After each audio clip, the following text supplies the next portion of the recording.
Moving to a new country at such a young age must have been challenging. How did you adapt? Yeah, I must say it was a challenge. Initially, when I came, I could hardly speak word of English. What inspired you to become a chemical engineer? Basically, when I finished the school, at school I did CSCs in those days. How did your professional journey begin? My first job was in Bristol, working for a fertilizer company as a process engineer. What was the key to your success? Key is basically you need to work hard. Can you tell us about your children's achievements? By the way, I've got 6 kids. You have also contributed to education by opening a college in Koirata named after your mother. What inspired you to give back? Yeah, what I wanted was that I've achieved this success, and what I wanted to do was to pay back to my own community. Looking back at your journey from a young boy working night shifts to a millionaire and an industry leader, what is your biggest takeaway? My biggest takeaway is basically that when I was young, I wanted to help my family. Hello everyone, today we have an extraordinary guest, someone who started from humble beginnings and worked his way to success through hard work, determination and resilience. Please welcome Mr. Raja Shahid Akhter, a UK-based millionaire, a chartered chemical engineer by profession, fellow of Institution of Chemical Engineers, and a visionary leader in the field of engineering and education. Mr. Akhter, thank you for joining us today. Thank you, Zorbai, for having me. It is a pleasure to be here.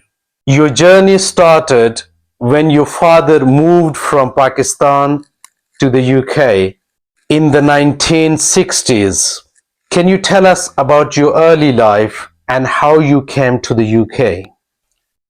My father came, like you said, in 1960s to UK to work and earn some money and go back. However, in 1974, he invited his family over to UK. I was around 13 years old at that time. I had just passed my 9th exam and entered into the 10th. And then the family came to UK. We landed up in Watford.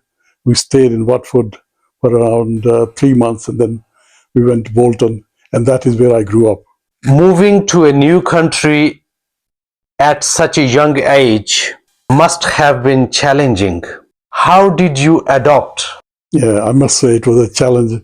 Initially, when I came, I could hardly speak word of English, issue of culture and everything. So the school that I went to in Bolton, there were only 2-3 Asians, and the rest were all white, and it was very, very difficult. But I wanted to work hard and get myself educated, so I kept my head down, to learn English, and maths was my strength. So that helped me quite a lot. But I think what made me successful is that hard work and having a vision of doing well. What inspired you to become a chemical engineer? Basically, when I finished the school, at school I did CSCs in those days, and then I enrolled in a college in Bolton. I did my O levels, and then I did my A levels, and I got very good grade in maths. And University of Bradford offered me chemical engineering in those days. I did not know what chemical engineering was. And I was glad that I was going to university, and I was the first one from Bolton to go to the university. And I must say that I was the first one in our family that who made it to universities. In those days, only 23% of UK population could go to universities, and going to university, it was a sort of prestige to go to universities. And we used to get grant, it was fully funded, so you were not lumbered with any loan or anything like that. I spent 4 years at University of Bradford to do chemical engineering. It was a tough course. It was not easy. I must say that, it was a tough course. I graduated in 1984. How did your professional journey begin? My first job was in Bristol, working for a fertilizer company as a process engineer. And I must say, my career took off on a roller coaster, actually. And, I achieved success from success. So after Bristol, I moved to Hitchin as a process control engineer to work for a company called ABB. And then I worked for this company for 3 years, from 1985 to 1988. Then I moved to Croydon to work for a consultant who was specializing in pulp and paper. And that took me to Portugal. And I spent 8 months in Portugal on a project to do to work as a process control engineer on a pulp and paper project. And then AdGas recruited me from Abu Dhabi, and then I moved to UAE. Abu Dhabi, Das Island is based 70 kilometers away from Abu Dhabi. And, I spent some good 20 years there. I started there as a system engineer and became head of department. I achieved my fellowship at Institute of Chemical Engineers there. I became a chartered engineer there. And it was a great experience to work on an operation plant. Das Island had 3 LNG plants. LNG is liquid natural gas. And the reason why you make gas into liquid is it's very easy to transport large volumes of gas. So I had great experience there. And then I moved from AdGas to work in Jakarta for a company called BP. And they had a $15 billion project. I was hired as a lead engineer there. So I was there till 2015. And that is the time that Saudi Aramco hired me, and I went to Dhahran with family. And I spent 3 years working for Saudi Aramco for their planning group.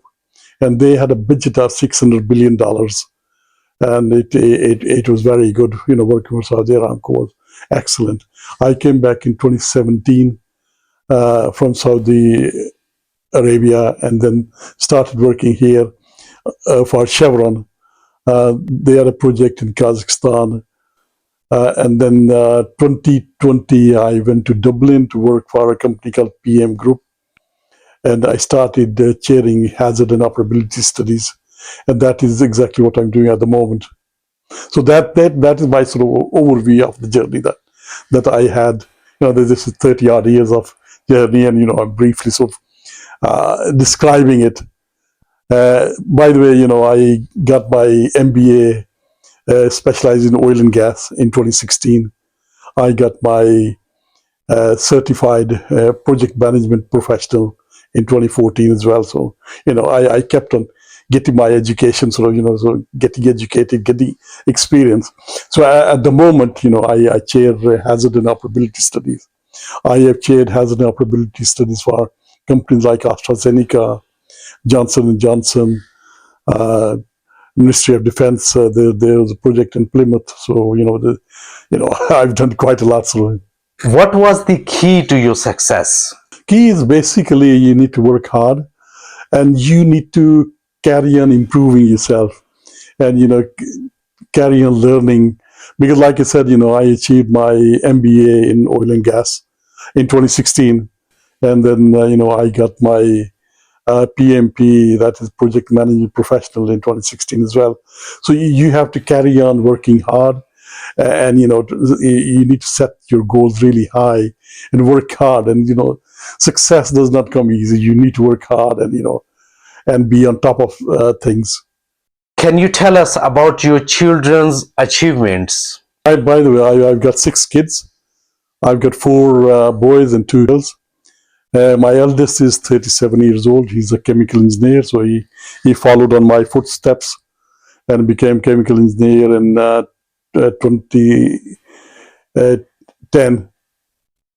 And my second youngest is a chemical engineer also. He got his degree from University of Nottingham, and he did his master's in Birmingham University. So when both of my sons graduated, what I did is, to create awareness that education pays. So I held a very big party in Chiltern Hotel, and I invited the whole of the community to come and see that, education pays, and, what you could do with education. So my view is that if education comes into a family, nobody could beat that family, regardless of what, and money actually comes and goes. Now, my third son is a doctor. My eldest daughter has just finished her medicine degree. She's a doctor as well. My second daughter is studying medicine.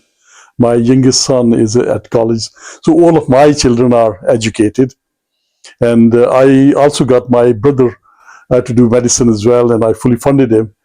And mashallah, he's a GP at the moment here in Luton. My wife, she is doing bar at the moment, and hopefully she will become a barrister fairly shortly.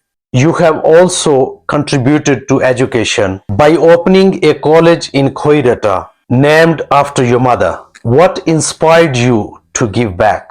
Yeah, what I wanted was that, I have achieved this success, and what I wanted to do was to pay back to my own community, back to the town or village that I have come from. So what I decided in 2000, early 2000, to build a building, right, and build a college or start a college. And the college is named after my mother. So I started that college in 2008. And the college is doing very, very well. It's starting from nursery to BA in Pakistan, in Pakistani terms. And we got around 1,000 students at the moment. So it's running very well. And, we are sort of funding around 150 students, which are free of charge. Looking back at your journey from a young boy working night shifts to a millionaire and an industry leader, what is your biggest takeaway? My biggest takeaway is basically that, when I was young, I wanted to help my family. And, like I said, that during summertime, I used to work in a bakery, night shifts, 12 hours a day. And I have worked really hard the whole of my life. And, I feel satisfied that, what I achieved is very good. The take back is that, I'm satisfied with what I achieved from my life. And, I feel that, I'm a self-made man, and you have to build yourself. And, I got no regrets that, what I've done in life. That's truly motivating. Thank you, Mr. Akhter, for sharing your incredible journey with us. Your story is an inspiration to many, and we wish you continued success. It was absolutely pleasure to talk to you and share my sort of life story.